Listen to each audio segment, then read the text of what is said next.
Hello and welcome to an FXTimes daily video recap. I'm CMS Forex market analyst Nick Nassad. Today is Tuesday, January 26, 2010. The dollar and yen rose Tuesday as worries grew about whether further monetary policy tightening in China and lingering credit concerns in the Eurozone will hurt the global economic recovery. The euro-yen pair, which we're looking at here, had a sharp slide in today's trading, falling 250 pips from its high near 128.40 to set a new low near 125.60. That was a 9-month low for the pair. In a look at the dollar-yen pair, we see that the yen was the preferred currency as a safe haven in today's trading, as we had tested our resistance around 90.50 from Friday's session, and then we fell to set a new low around 89.35, which broke below our support here from Friday's trading, similar to what we saw in the euro-yen pair.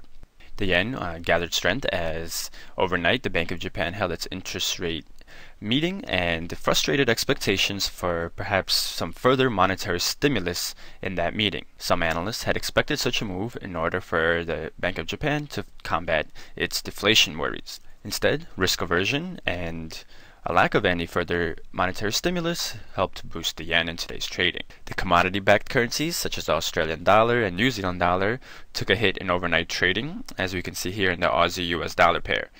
We fell below our recent support, which we set in late last week. The reason was multiple reports that Chinese banks have been asked to curb lending, though the central bank, the People's Bank of China, hasn't said so officially. However, it seems rather obvious that China is trying to put the brakes on growth in order to combat any inflation worries, with several countries and the Eurozone facing budget issues and China trying to limit its growth. That poses some questions for the strength of the global recovery. We did see a bit of a bounce back in New York trading to the risk aversion theme, as we did have a better than expected report from the US on consumer confidence. However, as we see here, that move only retested the 50-period moving average here in 1-hour candles, and it didn't go much further and actually dipped following testing that resistance. Similar dynamic played out in the euro-dollar pair, as overnight the euro slid in favor of the safe haven greenback over the concerns around China, but its fall stalled here once we got a better than expected consumer confidence report from the US. Here we did not move below our recent low, or a low from last week, which was around the 1.4030 level, though we may be testing that area in our upcoming session. What happens at that support will be an important indication of whether the decline in this pair that we've seen the last 2 weeks continues following a bit of a period of consolidation. Now let's switch gears and take a look at some fundamental data. Out of Germany, we had the IFO Institute measure of German business confidence, which rose more than expected in January, with the index posting an 18-month high of 95.8. Confidence was higher as the global economic recovery helped to boost exports to Asian markets. That may help to offset weaker domestic spending as a result of higher unemployment. In the UK, we had a weaker than expected release as the government put out figures for the fourth quarter GDP growth. GDP grew barely, registering positive growth at 0.1%, which was lower than expectations and which pressured the pound in today's trading. The data implies that the UK recovery is still a weak one and poses a challenge for the Bank of England as it considers what to do in next week's meeting. The services sector, which makes up about 75% of the economy, expanded 0.1% in the quarter, as did industrial production. In a look at the pound-dollar pair, we see the reaction of the market to the weaker than expected GDP release.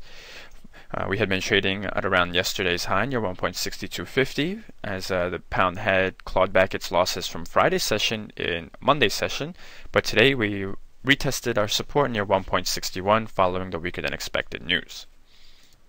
The euro-pound pair also had a sharp reaction, but following a test of resistance near 0.8750, which also corresponded with our moving average, the pound managed to claw back some of its initial losses. And so we're going to end the day trading about where we started the global session.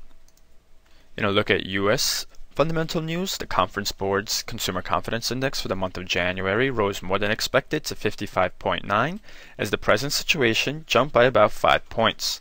That is a welcome sign, as consumers that are more confident are more willing to spend. So far, the recovery in the US has been based on production gains. The internals of the report show that consumers were slightly more optimistic about job prospects. Also today we had two measures of housing prices. The S&P Case-Shiller 20 City House Price Index rose 0.2% on the month, which was the sixth straight monthly increase, which put the annual rate at a decline of 5.3%, which was an improvement on October, but a little bit weaker than expectations. However, we still, it's hard to make out on our chart to the right, but we are continuing this trend where prices are rebounding. And a broader measure of housing prices, this one put out by the government, saw housing prices rise 0.7% on the month, which was better than expected figure. On the year, prices were higher, actually posting a positive reading of 0.5%. That will do it for today's fundamentals and market highlights. So let's take a look at our upcoming fundamental docket. Tonight, Australia posts its WMI leading index, while Japan will release its trade balance. That will be followed by Australia's consumer price index for the fourth quarter, so traders will be focused on that release. Overnight, Germany posts its preliminary version of consumer prices, while the UK releases a measure of retail sales. Tomorrow in the US, we get figures on new home sales and the conclusion of the FOMC interest rate meeting. No changes are expected in the key US interest rate, but investors will be paying close attention to whether the committee alters the language in its statement indicating any timeline for future interest rate increases or policy tightening. The statement, which comes out at 2 p.m. Eastern Standard Time, will be closely followed by the Reserve Bank of New Zealand interest rate decision. Here, analysts expect the central bank to repeat its pledge to keeping rates steady until around the middle of the year, as data since the last meeting, which was on December 10th, has not significantly changed the picture of the economy gradually recovering from the global meltdown.